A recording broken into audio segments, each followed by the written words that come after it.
to Paddlecast with Betsy and Billy. On Paddlecast, we talk to paddlers who are pushing the limits, paddlers who are pushing their own limits and pushing the limits of paddle sports. We're planning to do an episode every 2 weeks, but looking ahead at the paddling news in the near future, it was just rammed with stuff. So we've pushed out another episode pretty quickly. So here it is. Let's talk about that paddling news. Billy, what are the races coming up next in marathon that you're going to be watching? So quite a few in the marathon world. We have got the Waterlands Marathon, very close to me. Unfortunately, I'm not going to be able to make it. That's on the 12th of April. This is a flatwater marathon around Amsterdam. It's got some quirky features. It's got one of the coolest portages in world canoeing. And there'll be loads of people putting up on Instagram of them paddling into a portage, popping the front up, and the boat riding up a reed bed, and then they jump out. It's really cool. I've done it twice. Is it the highlight of a race? Probably the highlight of a race. I had two miserable editions of the race, but cool portage. It's pretty brutal, actually. You've got about 1,000 meters on a really wide river, and then it just bottlenecks into this really narrow canal. So you've got to be at the front. That's my top tip. And that's off the start. Top tip. That's off the start. The start, I'm still upset about the start of both the races I did. Two massive false starts, and they just let both of them go. So, and I was still trying to be a good boy on the line. I didn't realize that everyone pushes the start. So push the start and make sure you're at the front of after 1,000 meters, and you should be fine. But there's some pretty good people. Typically the Waterlands, I don't know if it's still the case, they used to invite the top 15 athletes from the World Championships. And there was also used to be a cash incentive. I don't know if that's still the case. I really hope I haven't upset any athletes this year if they haven't been offered any money to come and they did finish in the top 15 of the World Championships. But it has always led to some really tight racing. The women's competition, senior women, is looking pretty hot this year. Last year, Panna Cinco and Odette van Voorst, who's local, they were seconds apart last year. Panna Cinco, Hungarian, multiple world medals. Odette van Voorst, local, under 23 silver medalist in 2023 in the 5K. Also A-finaled at that World Championships as well. So she's very quick. They were seconds apart last year. You know, that race could go either way. The men's race isn't looking quite so competitive right now. James Russell won last year and is back to defend his title. I've noticed the Paufler brothers on the entry, and very fast junior boy Will Short is Will Short at Umbridge? Yeah, he's been having a fantastic season racing with Alex Wergen in some of the local races here in the UK. He is going to be racing the long distance, so it'll be really interesting to see how he does. But I can't see past James Russell to win this again. Yeah, Jimbo's definitely been the standout paddler on the men's side in the UK. He's been one of the best in the UK for quite a few years, but he's really stepped it up. And if you follow him on Strava, he's putting in the effort and it's all paying off. So he is the best paddler we've had from the UK since Lizzie Broughton, and probably then before that was Ben Brown. Yeah, Ben Brown. Yeah, I think probably Jimbo's the best since those guys. We've had sprinters that have done very well on the international stage since that, but marathon. And he was just racing the other day at the selection race in Norwich. Yeah, so we had the first British selection race of the year, or assessment race, Thank you for Tango Charlie Lights for sponsoring this episode. I'm particularly happy about this because I love the product. I use my Tango Charlie Lights day to day whenever I'm paddling in the dark. Most of my paddling is in a busy shipping lane, so it's vitally important that I'm seen. I've also used them on big adventures that I've done around Anglesey and across the North Sea. On both occasions, I started in the dark. I used the green and red navigation lights on the back, and I used the big front light to allow me to see any waves. The favourite part of Tango Charlie Lights for me is they have a variety of options to suit every application, and they suit every type of boat that I have, surf skis and K1s. If you want to learn more about the lights and other accessories that Tango Charlie has, go to tangocharlielights.com.au. First British selection race of the year, or assessment race, in Norwich, and it was a selection race for a junior team, so not all the seniors were there. But Britain does a continuous selection policy, so it's always good to go there and get a score on the board. James Russell won, but I'm not entirely sure he was pushed, so it's hard to gauge. But there were some standout performances, and Harry Freeland won the under-23 men's, something like 2 minutes behind James Russell. Matilda Burton won the under-16 girls, and Freddie Hurd won the under-16 boys, both with decent leads. So that was great to see. I'm not on the selection committee, but they're probably going to the German nationals. I hope they are anyway. After I've said that, I've tried to judge the selection or the performance of that race in a similar way to the selection policy, and that is working out a handicap for everyone.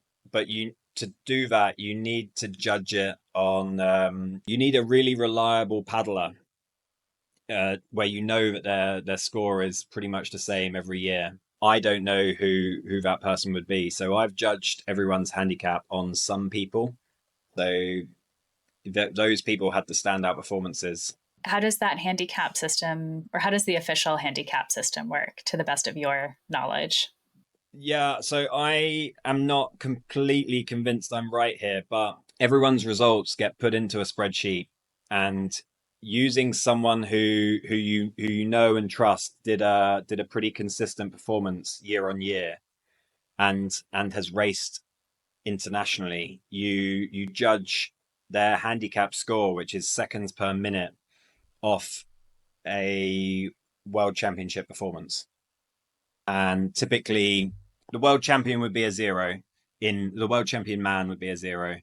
The top women get to, I want to say 8, I could be wrong, it might be 7 seconds per minute off that time. And then from that you can base your selection off that. It's a really good way of comparing. If you've got a team of 15 and the top 5 probably select themselves, the next 5 are probably fairly easy to select. The next 5 might be slightly contentious. So if you've got an under 18 girl who did pretty well, and an under 23 boy who also maybe did pretty well, you can actually compare who did better. And it's a good fair selection policy, in my opinion. It means that you can, as long as you've got some reliable data, means you can select a fair team, and you get the right balance, and you maximize the performance of your team for the size of your team. So it's basically a way to calibrate your results within the country to the international stage, as well as to sort of like an expected performance. Yeah. For example, if there were hardly any junior boys showed up to the race, and someone won, and you think, oh, brilliant, we'll send that junior boy. Well, if all the other junior boys were at a sprint event, or if they were doing something else, the junior boy that won your race might actually not be very competitive internationally, and you might be selecting him at the expense of an under 23 girl who maybe came second in her race, but actually you know, she could well go on and get silver or bronze at the international. It's just that the girl that finished ahead of her in the selection race was amazing and would have got gold. Well, Yeah. you don't want to miss out on some top talent going just because someone won a category who actually wasn't very good. Does that make Yeah. sense? Yeah. No, And that definitely makes sense. I'm sure there's some downsides of it, but it's easy to see why that type of approach would be useful. yeah, if you're going for selection, don't just listen to what I just said. Read the selection policy and familiarize yourself with that. After your advice about the false starts, maybe that's a good point to Yeah, emphasize yeah, following the exactly. So, rules. and there's another selection race coming up in South Africa, and that is for the World Games. So 12th of April, same date as the Waterlands, South Africa World Games selection, and that's pretty big because Andy Burkett won the World Games last time out in, was it Birmingham, Alabama? I think that's right. And so it'll be interesting to see if he is going to try to defend his title, and be interesting to see if he wins the right to defend his title. Do you think anyone could challenge Andy Burkett? Hamish Lovemore could challenge it. You wouldn't want to bet against Hamish Lovemore. I'm really excited to watch the World Games. I think it's going to be in China this year. Yeah. The World Games, for anyone who hasn't heard of it, it's sort of like Olympics for non-Olympic sports. It's a pretty big deal. It's a pretty big competition, and it's a way to kind of get sports that are maybe under recognized or underrepresented at that Olympic level into a limelight in a really cool environment. So that's why we've got the marathon kayaking and canoeing that's made it into the World Games, although it's not actually the Olympic discipline, which I think is great for a marathon kayak to get something at that kind of stage and at that level. So the World Games will be in Chengdu, China from the 9th, 10th of August, 2025 for the canoe marathon racing. It should be pretty fun to watch. So we'll be following on the 12th of April both the Waterlands Marathon and the South African World Games selection race to see who comes out of Yep. those events. Well, earlier on in the same day, but luckily in a completely different time zone, is the Aussie Nationals. So you can get up really early in the morning, tune into the Aussie Nationals, have a quick coffee, go and do your training, and then come back and then watch the South Africa World Games selection and the Waterlands Marathon. But the Aussie Nationals they're also on the 12th. I didn't see Ellie Johnson, last year's girls winner, on the entry list. Now, might be because she puts her entries in late like I do. It might be another reason. So if anyone's listening and they've got a hot pick for winning the girls race, let us know. Josh Kippen, will he win the men's? Josh is a really top quality paddler, actually. I missed him. Josh came onto the international scene just as I was getting kicked off the international scene for being not good enough. Josh, one year, I mean, what year was it? He started making the front group of the Marathon World Championships, and it was really exciting. And he couldn't keep it up for a couple of laps in, and the big boys like Hank, Andy Burkett, Adrian Boros would come to the front, and Josh Kippen would be, pushed back. But at one point, it looked like he was really going to be one of the next best things. I haven't seen him so much on the international stage. What I did see was last year, it was a picture that went semi-viral, and it was Josh making a huge save, and anyone else would have fallen in. I don't know what happened, but maybe a rogue wave or maybe his paddle slipped in his hands. But the boat was at some horrific angle. I think he got loads of water in the cockpit and he saved it. And that was probably largely due to him being a very multidisciplined paddler. I think he started in slalom, and he's He's always keeping his hand in with moving water. He does descent racing, and he's also out on the ski a fair bit. Although on one of his Instagram posts, he's admitted to not being the best surf ski paddler out there. But he'd smash me. But he claims he doesn't catch many runs, but I'm sure that's not true. He's my pick to win the men's. We'll wait and see. So find out next week what actually happened. And this is the Marathon Nationals. Marathon Nationals, yeah. So we've covered marathon pretty thoroughly now, I think. But you just mentioned surf ski. So should we look at what's coming up in surf ski? Yeah, two big races coming up. You've got a little bit more of a gap. So weekend of the 12th, you've got to be on your flat water stuff. The weekend after, Easter weekend, if you're not tuning into Devizes to Westminster, you should be tuning into the Breizh Ocean Race in France. Really tune into both. We're gonna cover the Devise to Westminster with Paddler Media. Yeah. So you have to tune into that, but you can also tune into the Breizh Ocean Race. Really, if you're a real paddle fan, you would have multiple screens. 2 phones to stream 2 paddling events at the same time. So is Breizh Ocean Race, is that a 40? Are they saying they're going to do a 40K downwind? So the course is 42 kilometers, but it's actually split up into 2 stages. So they've got 23 kilometers and then 19 kilometers with a break in between, which is kind of an interesting way to do things. This is on the coast of Brittany in France. I mean, I should be going there. I mean, not that I can downwind very well, but for some people, like Britain's Rosie Edwards, she is going to have a whale of a time. Good chance of winning that, and it'd be pretty good if she does.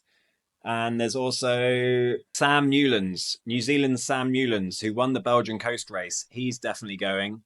And so is Matt Rowlands. So they know each other well. If it's big, those boys will go well. It looks like there's not a full published entry list for the Breizh Ocean Race, but they have been sharing a few updates on Instagram of who's going to be there, including Gordon Harbrecht. So Flash Gordon, he's the current world champion, and he's also got a brilliant Instagram page, canoeing up on the Baltic and smashing it in the winter. It's always best to watch his videos in the winter because they get some proper good waves. He always has the speed on his videos as well, which is always frightening to watch. But yeah, so they've got the world champion there, so it's going to be a good race.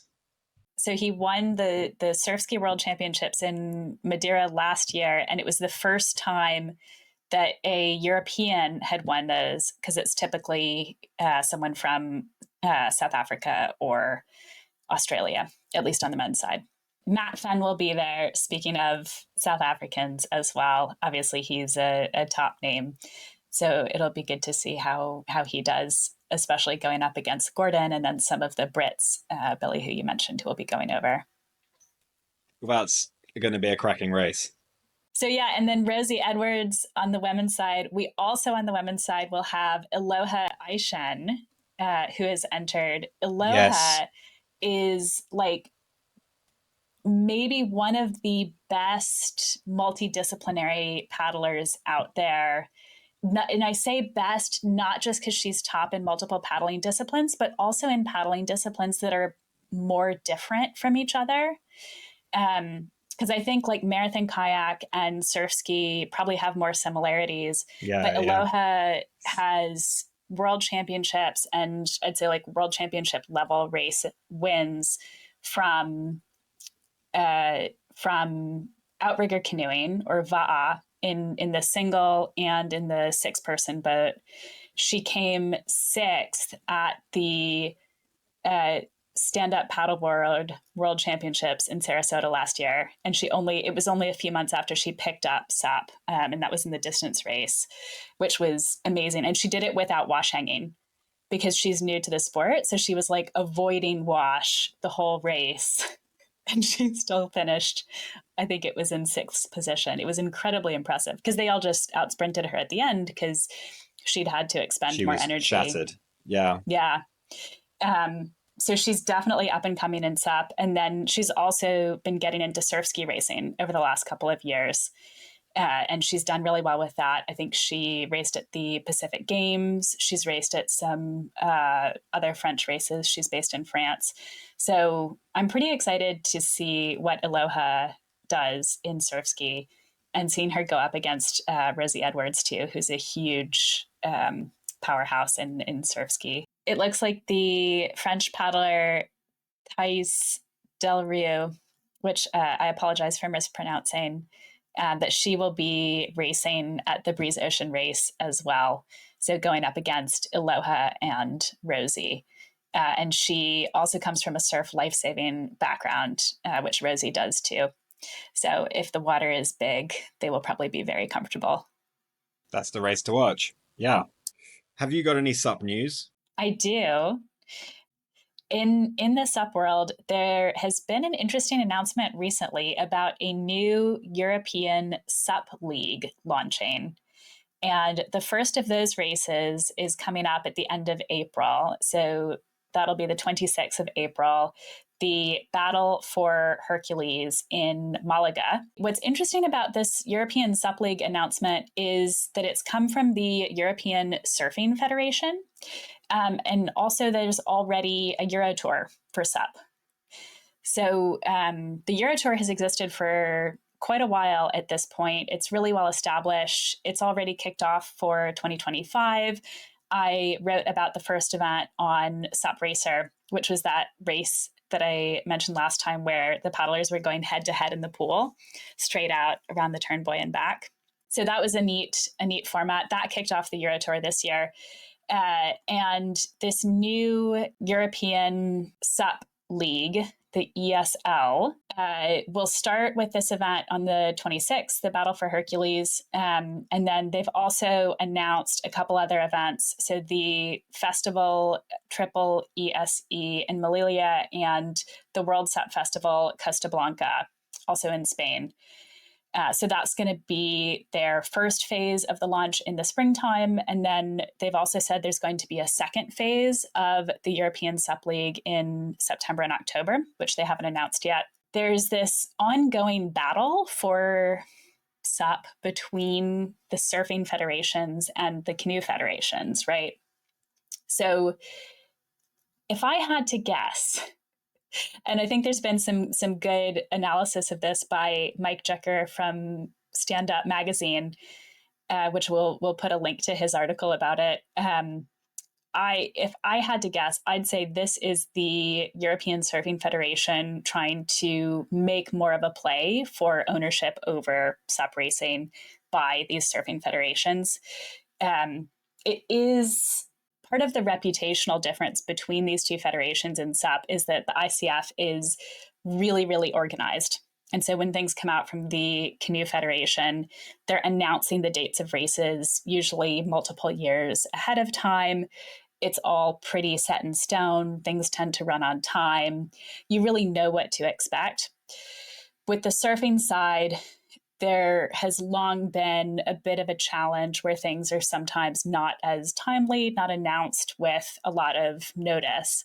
And so to have this kind of mid to late March announcement of this new European SUP League that is, now I will say this is coming from the European Surfing Federation, which would be a different entity than the ISA, the International Surfing Association that runs the World Championships, but related.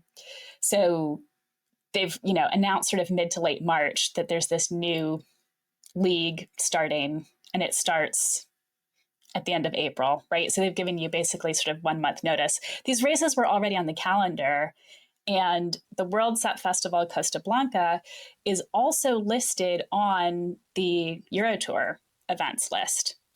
So we've got one event here that's now part of these two different tours or leagues, which is probably good for the racers, right? If you only have one race to go to and you can compete in multiple leagues. I don't see a downside of that for the racers, but it is just like kind of a slightly odd announcement. It's coming late.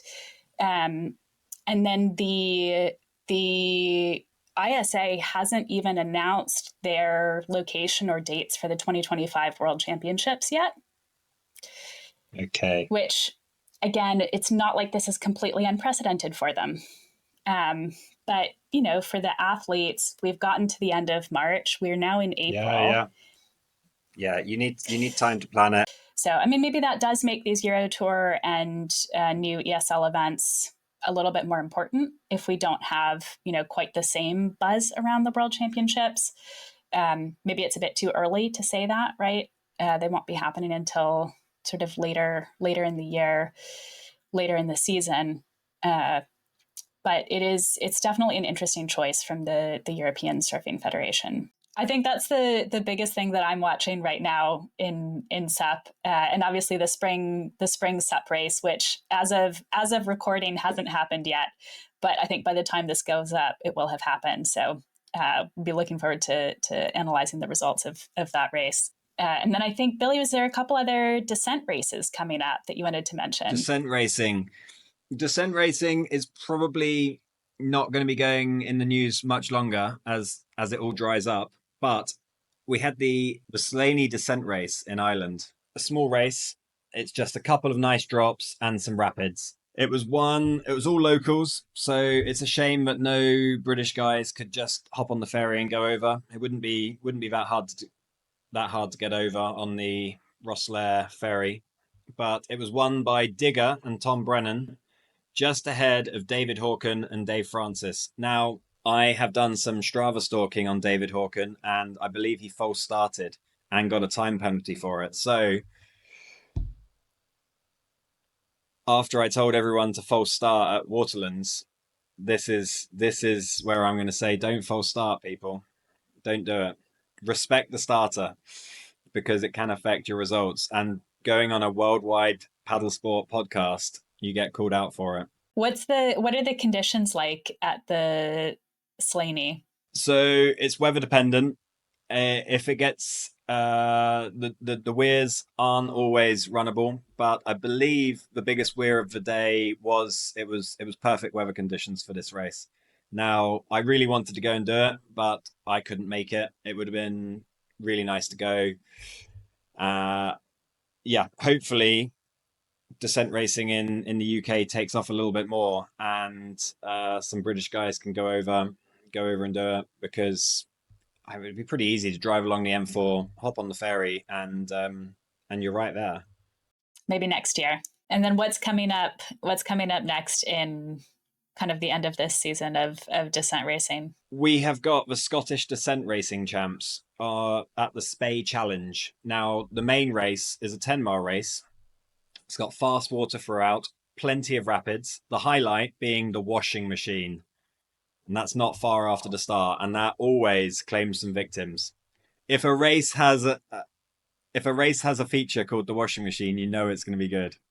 Is it literally? It's literally called the washing machine. It's called the washing machine. You've got to love it. Oof. Thank you to our sponsors, Tango Charlie Lights. Tango Charlie offers lightweight lights and brackets that have been purpose-built for paddlers.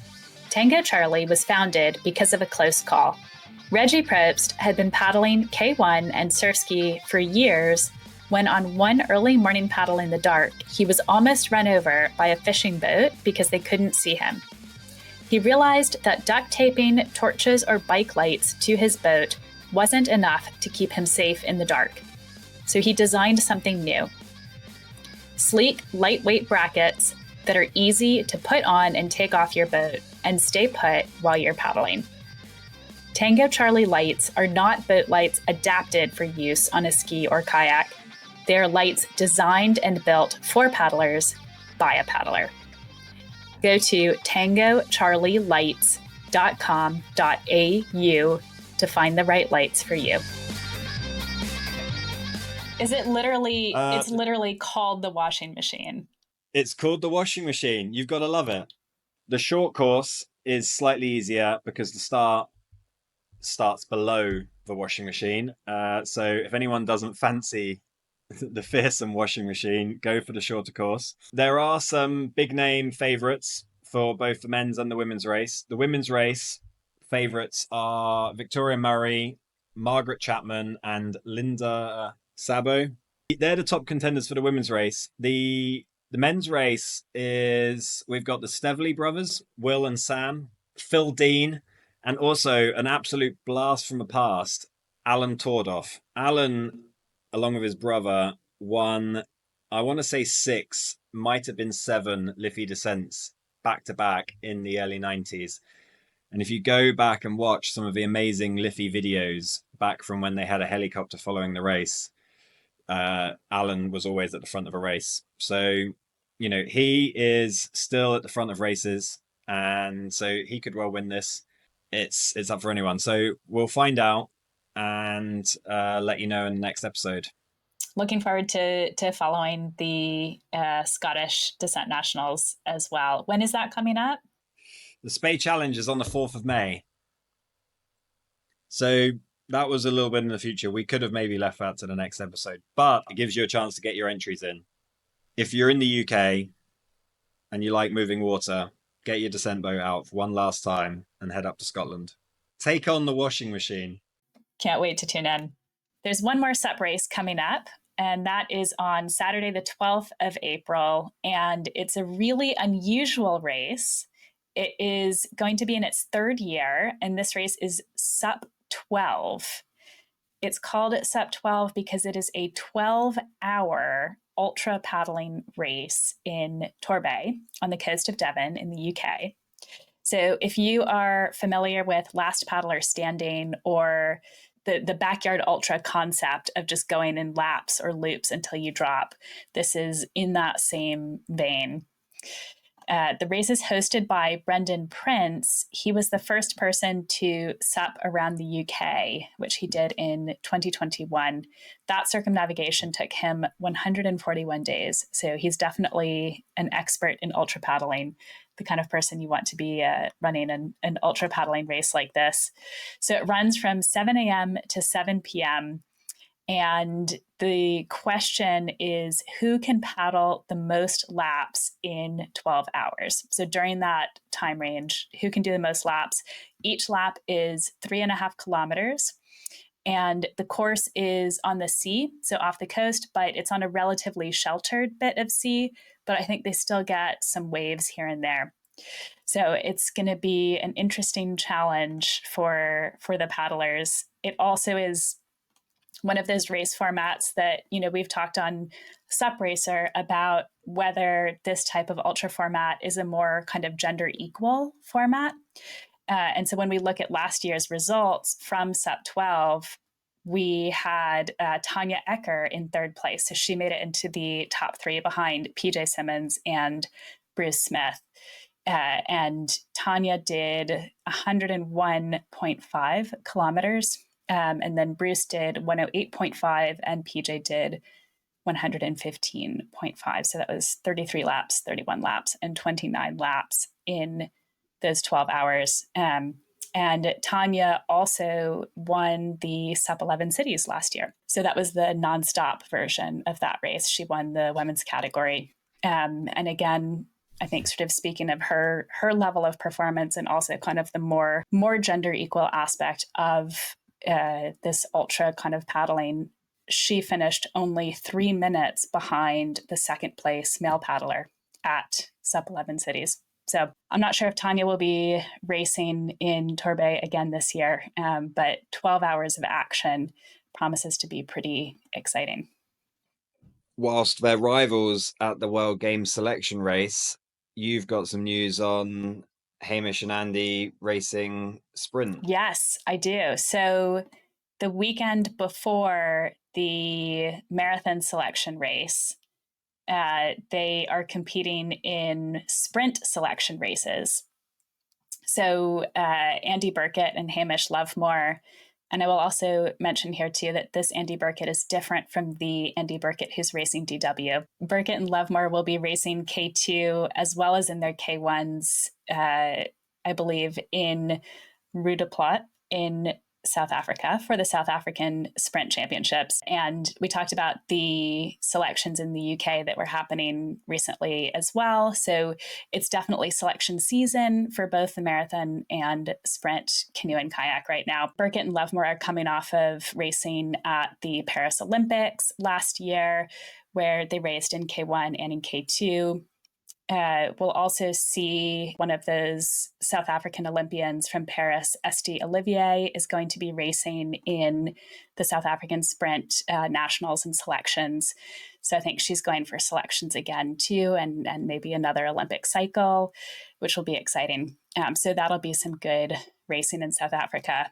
And it's also going to be the first big event since Canoeing South Africa has just rebranded to Paddle Sport South Africa. So that was a change that we saw in the UK almost exactly 1 year ago. It was March 2024 when British Canoeing rebranded to Paddle UK. We then saw the ICF announce the same change. So the ICF hasn't actually implemented their rebrand yet, but last November they announced that they will be rebranding to Paddle Worldwide. So it's a broad trend that we've seen around the world. I think Australia might have been one of the first federations to do it, but you can expect that even more national federations will be following in the same trend. And if you want to read more about those rebrands, you can read about the Paddle UK rebrand at supracer.com or the ICF to Paddle Worldwide rebrand at paddledaily.com. And over here at Paddlecast, we have always been on the paddle trend. Well, that was a lot of news for today, but I think it's springtime, at least here in Europe, and the season is starting to ramp up. So we'll probably have even more news headed your way soon. Thanks to everyone for tuning in to another episode of Paddlecast. See you on the water. See you on the water.